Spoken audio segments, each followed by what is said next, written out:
ওকে, এরপরে 20 নাম্বারটা তো সহজ। এটা হচ্ছে মূল সংখ্যা বের করবা, তারপরে যেহেতু বলছি এসিটিভি, তাহলে 24.789 দ্বারা গুণ, সহজ। ওকে, হ্যাঁ এরপরে এটা পড়ো।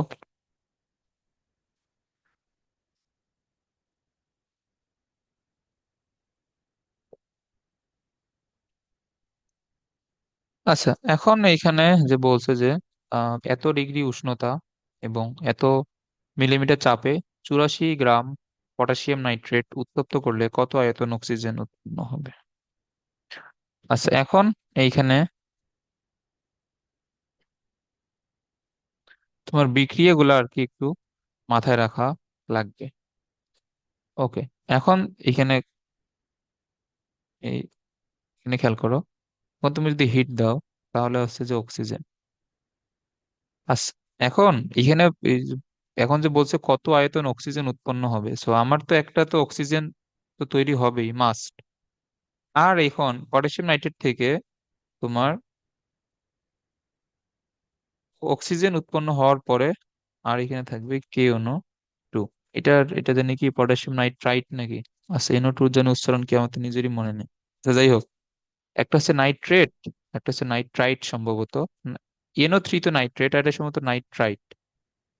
আচ্ছা, এখন এখন এই যে এইটা ম্যাথ কিন্তু তোমার বিক্রিয়া থেকে করতে হবে, যে তোমার পটাশিয়াম নাইট্রেট থেকে তুমি হিসাব করতেছো অক্সিজেনের, মানে বিক্রিয়া থেকে। So, বিক্রিয়া থেকে যেসব ক্যালকুলেশন করতে হবে এগুলো অবশ্যই সমতা করে নিতে হবে, মাস্ট। আচ্ছা, এখন আমি যদি এখানে দুই দেই, এখানে দুই দিয়ে হিসাব করো। দুইটা পটাশিয়াম, দুইটা পটাশিয়াম, দুইটা নাইট্রোজেন, দুইটা নাইট্রোজেন। এইখানে তোমার বাম দিকে হচ্ছে 6টা অক্সিজেন, এইখানে এখানে আছে 4টা, এখানে দুইটা মিলে 6টা। এটা অবশ্যই সমতা করতে হবে। আচ্ছা, এখন এইখানে এখানে খেয়াল করো। পটাশিয়ামের জন্য হচ্ছে 39, নাইট্রোজেন কত, 7 না, 14, প্লাস এটা হচ্ছে 48। আর এটা হচ্ছে আমাদের তো এখানে তোমার এই পটাশিয়াম নাইট্রাইটের কোনো কাজ নেই আসলে, কারণ আমাদের এখানে অক্সিজেনের হিসাব যেহেতু করতে বলছে, তো অক্সিজেনের টা নিতে হবে। ওকে, তো এটা হচ্ছে 32 গ্রাম। আচ্ছা, এখন এইখানে এইখানে সামনে যে দুইগুলো আছে, আর এখানে কিছু নাই মানে আমরা এক ধরলাম, আর এইখানে দুই আছে। এ- এ- এখন এইসবের এই তাৎপর্য কি এখানে? এটা দ্বারা বোঝায় যে 2 মোল পটাশিয়াম নাইট্রেট বিয়োজিত হয়ে 1 মোল অক্সিজেন এবং 2 মোল পটাশিয়াম নাইট্রাইট উৎপন্ন হয়েছে। এটা হচ্ছে এই বিক্রিয়াটার তোমার মানে বাংলা ভাষায় ব্যাখ্যা আর কি। এই বুঝছো তো এটা, না? বুঝছি। ওকে, তো এখন তুমি যদি এটা এখানে হিসাব করো, এটা এখানে কত পাওয়া যাবে, 202 এত গ্রাম। তো এটা আমাদের যেহেতু কত আয়তন অক্সিজেন বের করতে বলছে, তো আমরা এখানে একবারে আয়তনের হিসাবটা করে নিই। যেহেতু 1 মোল অক্সিজেন উৎপন্ন হয়েছে, সেহেতু এখানে আমরা ধরে নেবো 22.4 লিটার। এবং প্রশ্নে কিন্তু তোমাকে এসটিপি অথবা এসিটিপি কিছু বলে নাই, সো এটা তোমার জেনারেলি এসটিপি ধরে নিতে হবে। ওকে,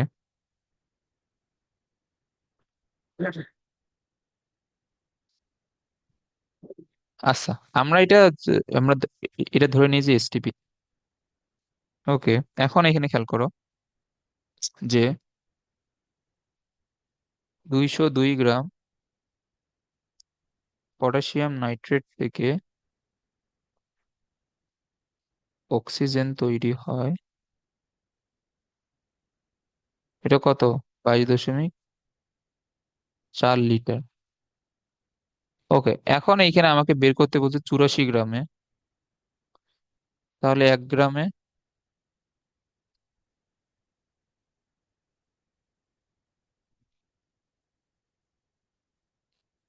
আর হচ্ছে 84 গ্রামে।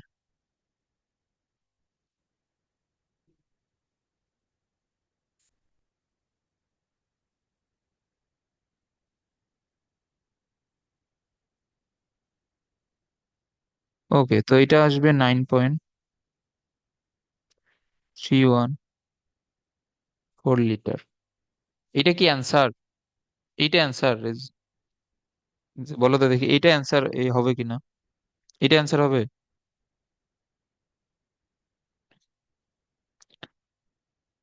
হুম।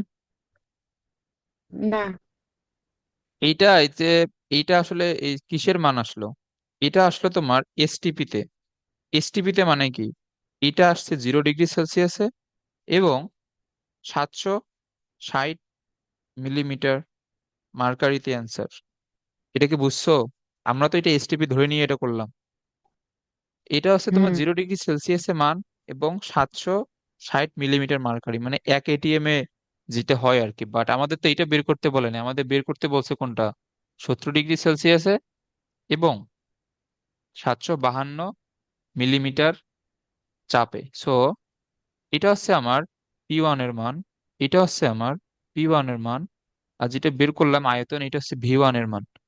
আর আমার এখানে প্রশ্নে T2 দেওয়া আছে, P2 দেওয়া আছে। এখানে কি বের করতে বলছে বলো তো? V2 বের করতে বলছে না? এখন এখানে কোন সূত্র হবে হ্যাঁ। বলো দেখি? কোন সূত্র হবে বলো?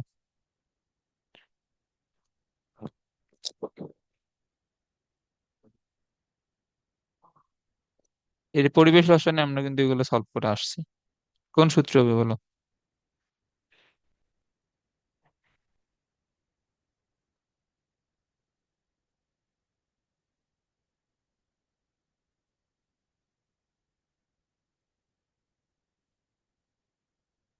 PV আর টি, এই তিনটাই আছে এমন এমন সূত্র ছিল না? ছিল তো।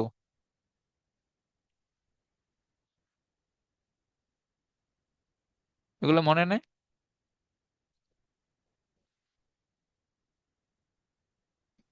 হুম, এটা নেই। এটা হচ্ছে P1 V1/T1, P2 V2/T2। এটা হচ্ছে চার্লস বয়েলের সমন্বয় সূত্র।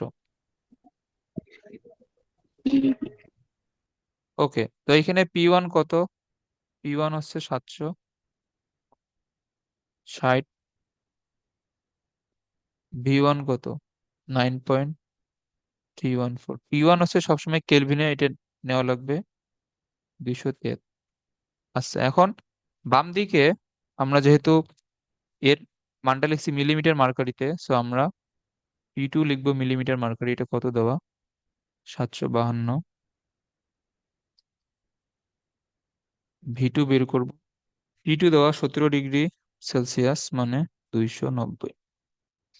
এখন এইখানে এই যে খেয়াল করো, আমরা পি কেন এটিএম এককে লিখলাম না? কারণ দুই দিকে যদি মিলিমিটার মার্কারিতে লেখো, তাহলে এটিএম এ নেওয়ার জন্য তুমি যত তারা ভাগ করবা ওটা দুই দিক থেকেই চলে যাবে। আবার ভি তুমি লিটারে, যেহেতু দুই দিকে আছে সেহেতু এটা লিটারে লিখলেও সমস্যা নাই, কারণ মিটার কিউবে নেওয়ার জন্য তুমি দুই দিকেই সেম জিনিস দ্বারা ভাগ করলে দুইটা আলটিমেটলি চলেই যাবে। বাট ই সবসময় কেলভিন এককেই লিখতে হয়।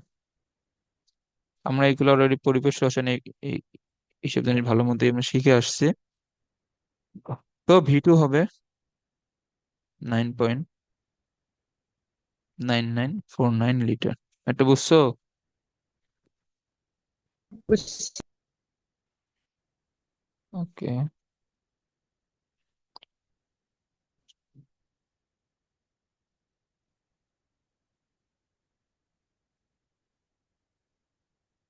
ওকে, এখন এখানে খেয়াল করো, কত গ্রাম KClO3 উত্তপ্ত করলে ঘূর্ণন অবস্থায় অক্সিজেন 20 লিটার অক্সিজেন পাওয়া যায়? আচ্ছা দেখো, এখন এইগুলা তো মানে তোমার বিক্রিয়া আর কি শেখানোর তো কোনো ওয়ে নাই আর কি। বিক্রিয়াগুলা এগুলা মনে রাখতে হবে। এইটার তোমার বিয়োজন বিক্রিয়া হচ্ছে KClO2। এটা হচ্ছে বিয়োজন বিক্রিয়া। এটা তো না আসলে বোঝানোর কোনো ওয়ে নাই, এটা তোমাকে মাথায় রাখতে হবে যে আসলে কি হয়। ওকে, এখন এইখানে সেম প্রশ্ন, যে কত গ্রাম KClO3 থেকে 20 লিটার অক্সিজেন পাওয়া যাবে? আচ্ছা, এখন এখানে সমতা তো নাই অবশ্যই। তো সমতা করার জন্য আমি যদি এখানে দুই দিই, দুইটা পটাশিয়াম দুইটা ক্লোরিন, আমি যদি দুই দিই, দুইটা পটাশিয়াম দুইটা ক্লোরিন, ঠিক আছে। বাট এইখানে অক্সিজেন হয়ে গেছে 6টা, সো আমার এখানে 3 দেওয়া লাগবে। তো এটা দ্বারা কি বোঝায়? 2 মোল থেকে এর 3 মোল। ওকে। আচ্ছা, এখন 20 লিটার অক্সিজেন আহ, সমান এই যে কত, 20 লিটার অক্সিজেন, আমি যদি এটাকে মোল সংখ্যায় নেই, এটা এটা কত আসবে? 20 লিটার ডিভাইড বাই এসটিপির জন্য 22.4 দ্বারা ভাগ। ওকে, সো এটা 20 ডিভাইড বাই 22.4, এটা হচ্ছে 0.89 মোল, এটা আসে। তাহলে একটা জিনিস যে খেয়াল করো, যে তোমার 3 মোল অক্সিজেন পাওয়া যায় 2 মোল KClO3 থেকে। তাহলে এই যে 20 লিটার বা 0.89 মোল অক্সিজেন পাওয়া যাবে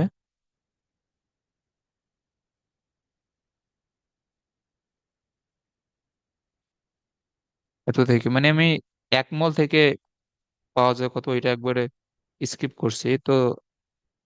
এরকম আসে, এটা আশা করি এলেনটা বুঝছো। ওকে, দেন এটা আসবে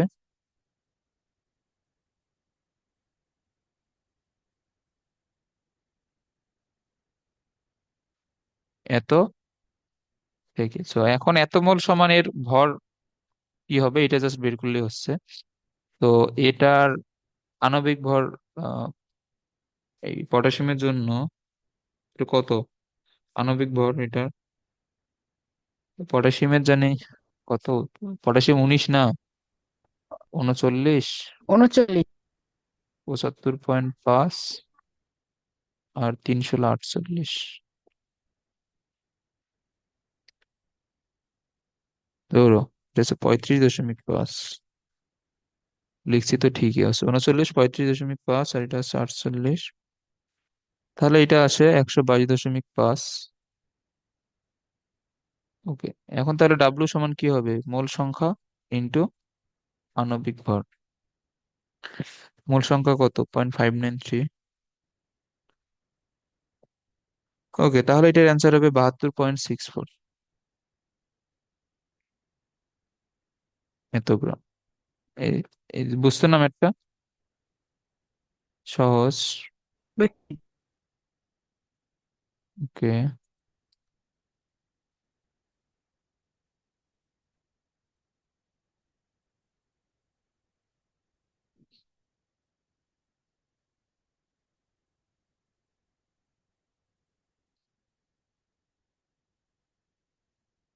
এখন এটা এই যে খেয়াল করো,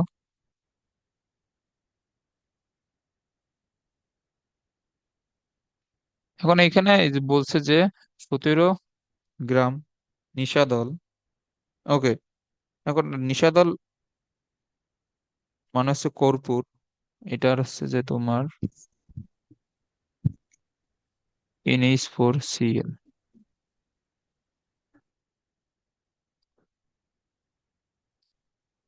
ওকে, এটা মুখস্থ রাখা লাগবে।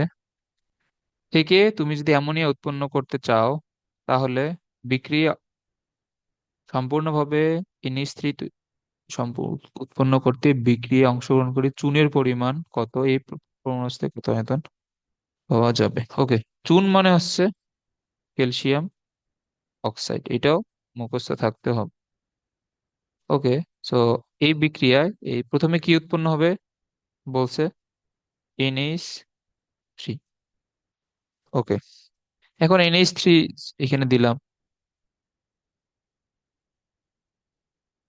আচ্ছা, আর এইখানে তোমার থাকতেছে এইখানে ক্যালসিয়াম আর ক্লোরিন মিলে ক্যালসিয়াম ক্লোরাইড।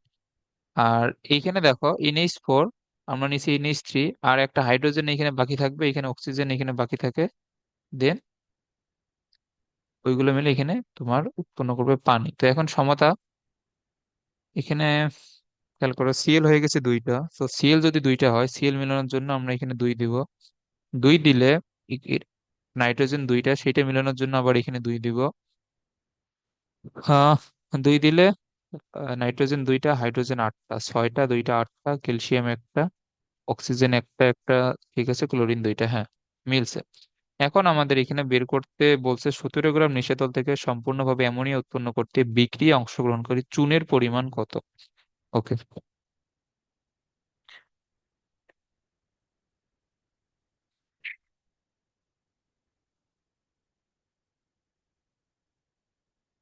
আচ্ছা, এখন এখানে চুনের পরিমাণটা বের করতে বলছে, মানে ক্যালসিয়াম অক্সাইডের পরিমাণটা।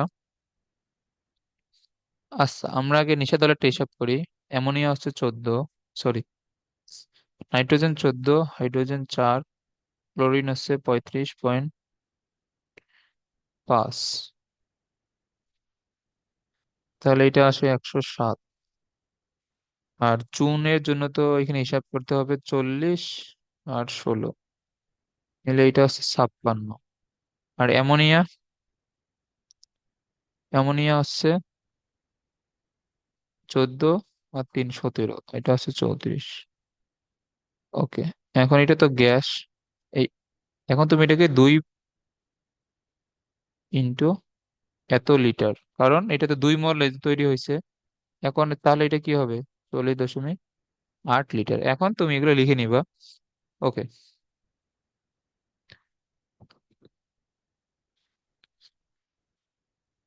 আচ্ছা, এখন এখানে কি বের করতে বলছে?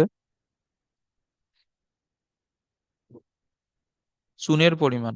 আচ্ছা, তাহলে যখন 107 গ্রাম নিশাদল সম্পূর্ণরূপে বিক্রিয়া করে তখন চুন লাগে 56 গ্রাম। এখন এখানে খেয়াল করো, 107 গ্রাম NH4Cl বিক্রিয়া করে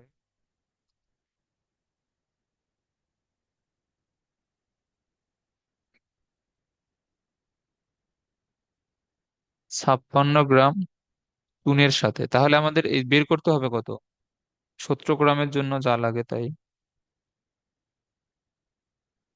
আচ্ছা দেখো, এইখানে 1 গ্রাম নিলে 56 থাকতো উপরে, 107 আসতো নিচে, আবার 17 নিলে 17 গিয়ে গুণ হবে। সহজ জিনিস তো, এটা আছে 8.897 গ্রাম চুনের সাথে। ওকে।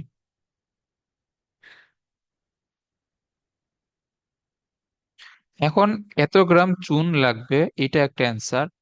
এখন এবং এইখানে আরেকটা প্রশ্ন করছে যে প্রমাণ অবস্থায় কত আয়তন NH3 পাওয়া যাবে। ওকে, দেখো এখন বলছে প্রমাণ অবস্থায় কত আয়তন NH3 পাওয়া যাবে। আচ্ছা, 107 গ্রাম তোমার NH4Cl থেকে এই তোমার পাওয়া যায়, NH3 পাওয়া যায় 40.8 লিটার, না? আমরা তো এটা বিক্রিয়ায় তো দেখলাম। তাহলে হুম। 17 গ্রাম থেকে কত পাওয়া যাবে? 17 গ্রাম NH3, সরি, NH4Cl থেকে এটা হবে 40.8, এক নিলে 107 নিচে এসে ভাগ হবে, আবার 17 নিলে 17 গিয়ে গুণ হবে। ওকে, সেন এটার অ্যান্সার হবে 7.118 লিটার। ওকে, এগুলো সহজ ম্যাথ, পরিমাণগত রসায়নের।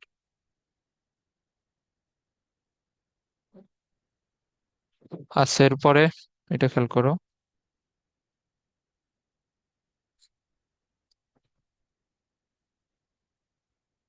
25 গ্রাম মার্বেল পাথরকে অতিরিক্ত হাইড্রোক্লোরিক অ্যাসিডের সঙ্গে বিক্রিয়া করালে 15 ডিগ্রি সেলসিয়াস তাপমাত্রা এবং এত চাপে কত আয়তন কার্বন ডাই অক্সাইড গ্যাস উৎপন্ন হবে?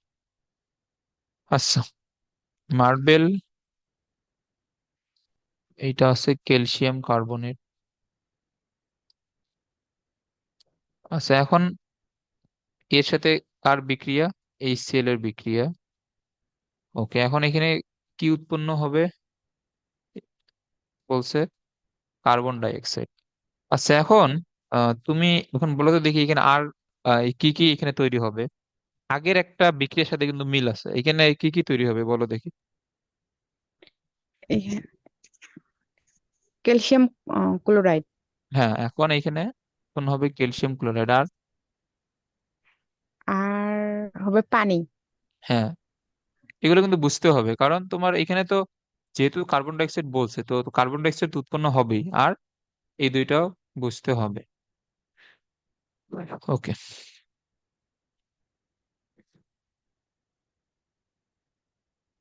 আচ্ছা, এখন এখানে সমতাটা চেক করো। এইখানে তো ক্লোরিন দুইটা, সো এখানে দুই দাও।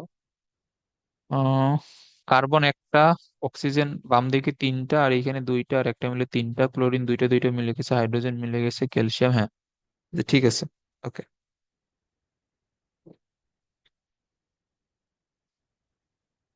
এখন আমরা এটা তোমার শুরুর দিকে কাউন্ট করবো এসটিপি তে।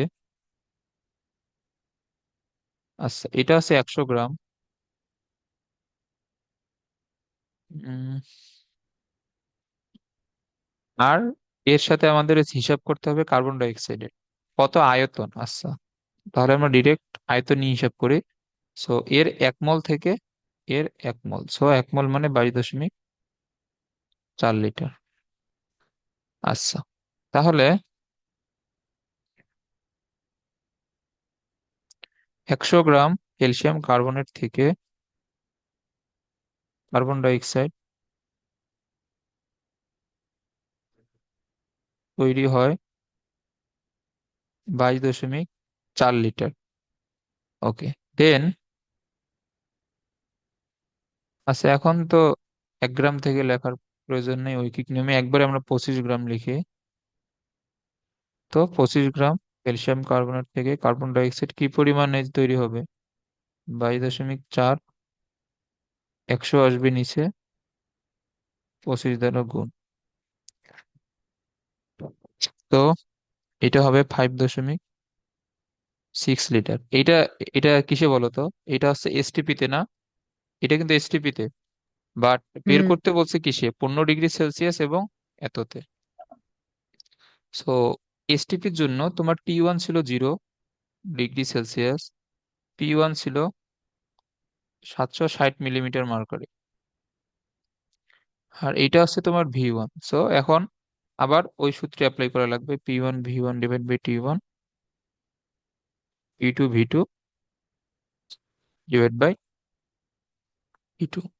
তো পি ওয়ান হচ্ছে 760, ভি ওয়ান হচ্ছে যেটা অ্যান্সার আসছে, টি ওয়ান হচ্ছে 0 ডিগ্রি সেলসিয়াস মানে 273 কেলভিন, পি টু হচ্ছে তোমার যেটা দেওয়া আছে 755, ভি টু বের করতে হবে। আর টি টু 15, 273-এর সাথে 15 যোগ করলে কত? 288। ওকে, তাহলে ভি টু ওইখানে কি হবে?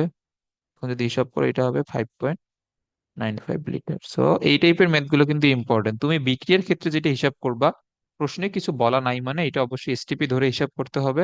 বাট এখন যদি প্রশ্নে অন্য কোনো টেম্পারেচার বা চাপ দেয়া থাকে, তাহলে পরিবেশ রসায়নে আমরা যে সূত্রগুলা শিখছি, তাহলে সেইটা ইউজ করে তোমাকে করতে হবে। এখন তোমাকে যদি সেম প্রশ্ন এই যে করে, যে এখন এখানে জাস্ট একটা বাংলা ভাষা যদি চেঞ্জ করে দেয়, একই তাপমাত্রা এবং এত চাপে তোমার কত আয়তন উৎপন্ন হবে, এখন একই তাপমাত্রা যদি এই বলে, তার মানে এটা এই কিসের সূত্র হইলো এটা?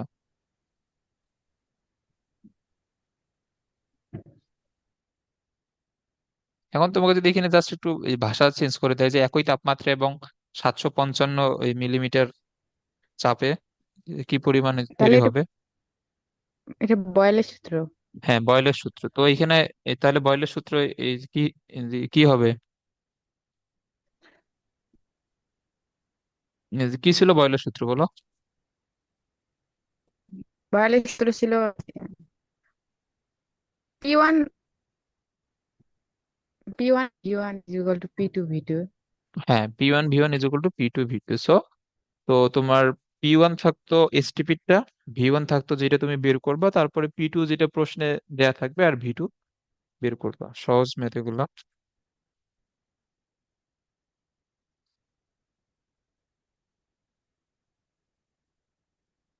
ওকে, এরপরটা খেয়াল করো। 98% বিশুদ্ধ 1 কেজি চুনা পাথর। সো এই চুনা পাথরেরও সংকেত কিন্তু ক্যালসিয়াম কার্বনেটই। তারপর সাদা পাথর বা মার্বেল পাথর এগুলো। আচ্ছা, সাদা পাথর তো বলেনি, মার্বেল পাথর। সো এগুলা মানে ম্যাথ করতে করতে এগুলা সবসময় মাথায় রাখতে হবে যে কোন কার সংকেত কি হবে। ওকে, এত কত আয়তন বিয়োজিত করলে কত আয়তন কার্বন ডাই অক্সাইড উৎপন্ন হবে। আচ্ছা, এখন দেখো, এটা হচ্ছে আমার চুনা পাথর। এটাকে কিন্তু অন্য কোনো কিছুর সাথে এখানে বিক্রিয়া করানো হয় নাই, জাস্ট হিট দেওয়া হয়েছে, বিয়োজিত। সো বলছে কত আয়তন কার্বন ডাই অক্সাইড। তো আমি যদি এখানে একটা কার্বন ডাই অক্সাইড লিখি, আর এখানে কি বাকি থাকে বলো তো?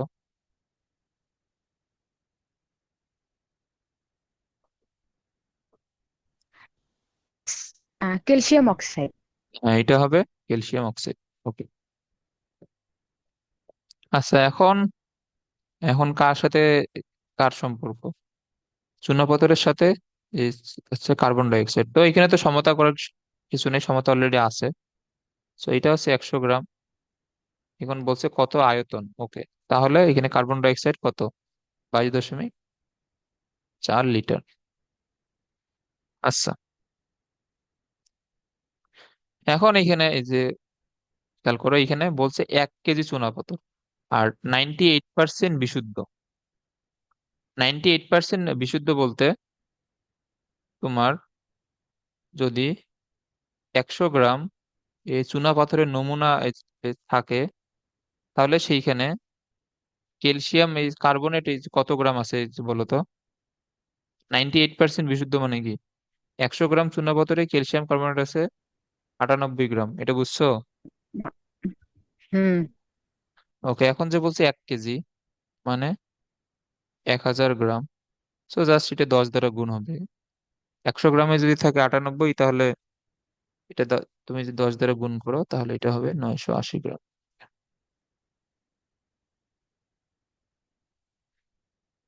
আচ্ছা দেখো, তাহলে 100 গ্রাম ক্যালসিয়াম কার্বনেট থেকে তোমার কার্বন ডাই অক্সাইড এই তৈরি হয় কত? 22.4 লিটার। আর আমাদের এখানে 1 কেজি মানে কত? 980 গ্রাম ক্যালসিয়াম কার্বনেট থেকে কার্বন ডাই অক্সাইড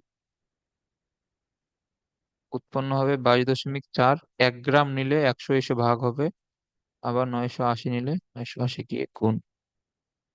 এগুলো খুবই সহজ ম্যাথ আসলে। এখানে এটার অ্যান্সার কত? 219.52 লিটার, এটা আছে অ্যান্সার। এই যে বুঝছো এগুলো ম্যাথ? হ্যাঁ। ওকে। আচ্ছা, 10 টন জিঙ্ক অক্সাইডকে 10 টন চারকোল সহ বিজারিত করলে কি পরিমাণ জিঙ্ক উৎপন্ন হবে? ওকে, এই যে এই চ্যাপ্টারের সমস্যা আছে এটা। যদিও এইচএসসি তে এত টাফ গুলো আসবে না, অনেক সহজ সহজ গুলো আসবে, বাট এগুলো ভর্তি পরীক্ষার জন্য ইম্পর্টেন্ট। যে এই যে তোমার ভিন্ন ভিন্ন নাম দিয়ে প্রশ্ন করা, ডিরেক্ট সংকেত না দিয়ে। জিঙ্ক অক্সাইড তো লিখতে পারবা, জিঙ্কের যোজনী 2, অক্সিজেনের যোজনী 2, তো ZnO। আর চারকোল হচ্ছে কার্বন। তারপর তোমাকে যদি গ্রাফাইট বলে, গ্রাফাইট বললেও কার্বন, হিরক বললেও কার্বন।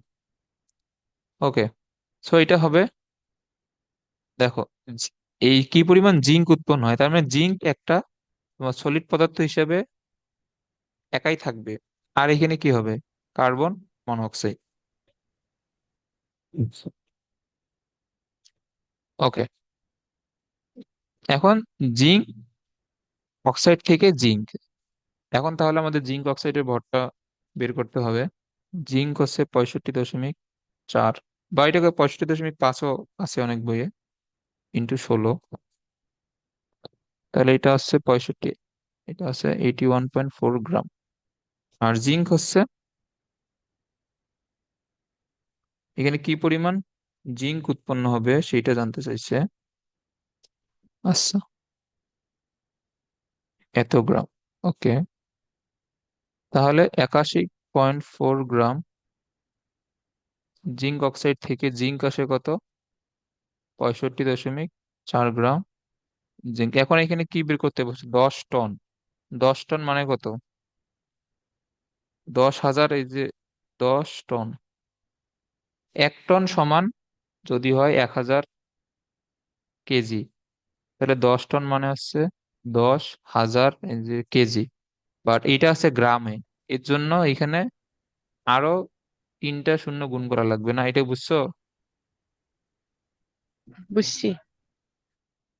ওকে, তাহলে এটা এই যে তোমার কি আসবে, 1 টন নিলে, সরি 1 গ্রামের জন্য এটা ভাগ হবে, আর 10 টন নিলে এটা আবার গুণ হবে। আচ্ছা এখানে তো 3টা শূন্য, এখানে 4টা শূন্য মিলে হবে 7টা শূন্য, মানে এখানে 10⁻⁷। সো এটা অ্যান্সার আসবে 8.034 × 10⁻⁶ গ্রাম। ওকে,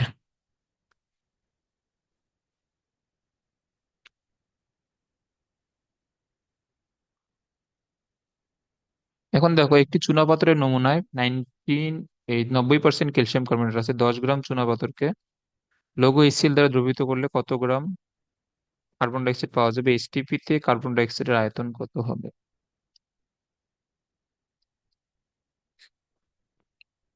আচ্ছা দেখো, এই 90% আছে মানে কি,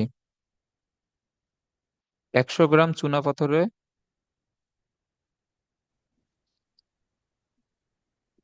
ক্যালসিয়াম কার্বনেট কয় গ্রাম?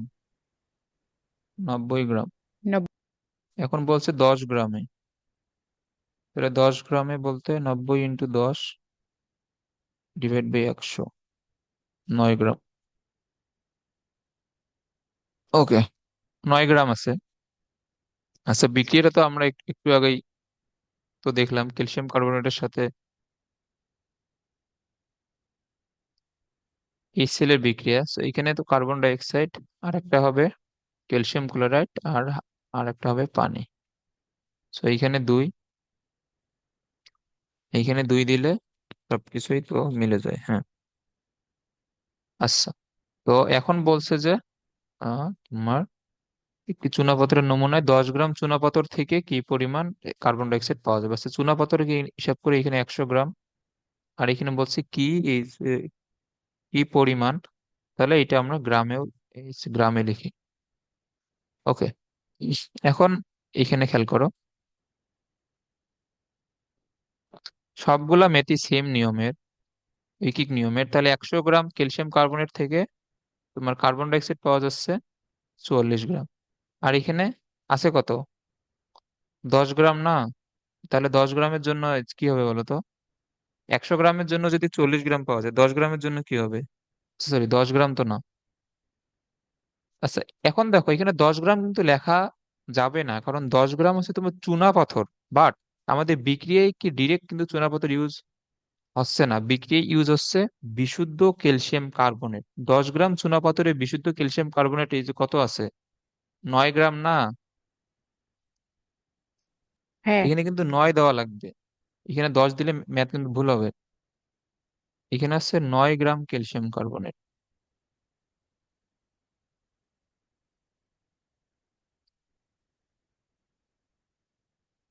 আচ্ছা, এটা আসতেছে 3.96 গ্রাম। আচ্ছা এটা একটা অ্যান্সার। এখন বলছে যে এসটিপি তে ওই কার্বন ডাই অক্সাইডের আয়তন কত হবে? আচ্ছা, এখন আমি যদি এসটিপি তে আয়তন বের করতে চাই, তাহলে আমার প্রথমে মোল সংখ্যা জানা লাগবে। 3.96 ডিভাইড বাই কার্বন ডাই অক্সাইড যেহেতু 44, এটা হচ্ছে মোল সংখ্যা। এখন এটা হচ্ছে আমি যদি আয়তন বের করতে চাই, তাহলে মোল সংখ্যা ইন্টু কত হবে বলো তো এসটিপির জন্য? 22.4 দ্বারা গুণ। স্যার। এখন এটা এখানে যেটা আসবে এটা অ্যান্সার। ম্যাথটা আসলে এটা বুঝছো? আচ্ছা এই 2 নম্বর ম্যাথটা অনেক বড়। আচ্ছা দেখি এরপরে, হ্যাঁ এটা খেয়াল করো। উদাহরণ 3, 300 ডিগ্রি সেলসিয়াস তাপমাত্রা এবং এত এটিএম চাপে 50 গ্রাম অ্যামোনিয়াম নাইট্রেটের বিস্ফোরণ জনিত বিয়োজনের ফলে কত গ্রাম অক্সিজেন উৎপন্ন হবে?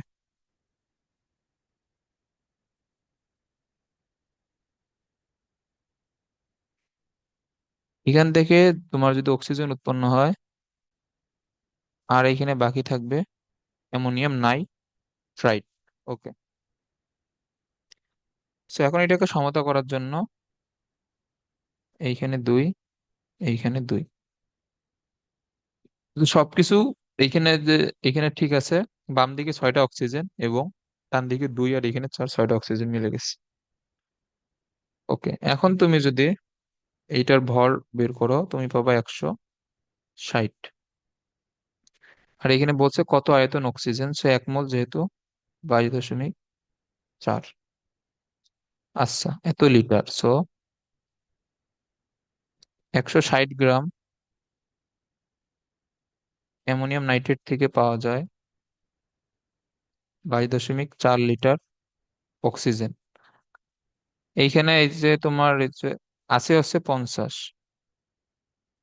তাহলে 50 গ্রাম অ্যামোনিয়াম নাইট্রেট থেকে 22.4, 50 / 160, এটা হচ্ছে 7 লিটার। এখন এই মানটা কিসের বলো তো? এটা হচ্ছে এসটিপির জন্য না, কারণ আমরা তো 22.4 ধরে হিসাব করলাম। এটা হচ্ছে এসটিপির জন্য, বাট হুম। আমাদের বের করতে বলছে কত, 300 ডিগ্রি সেলসিয়াস, এত এটিএম। তাহলে আমাদের ওই সূত্রটা অ্যাপ্লাই করতে হবে।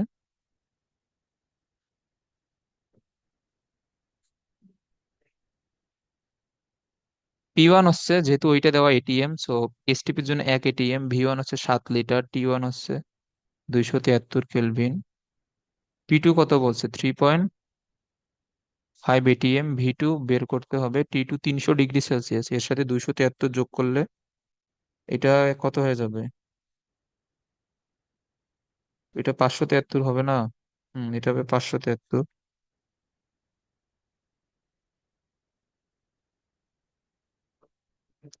তাহলে V2 আসবে তোমার 4.198 লিটার। এই বুঝছো আজকে ম্যাথ গুলা? হুম, বুঝছি।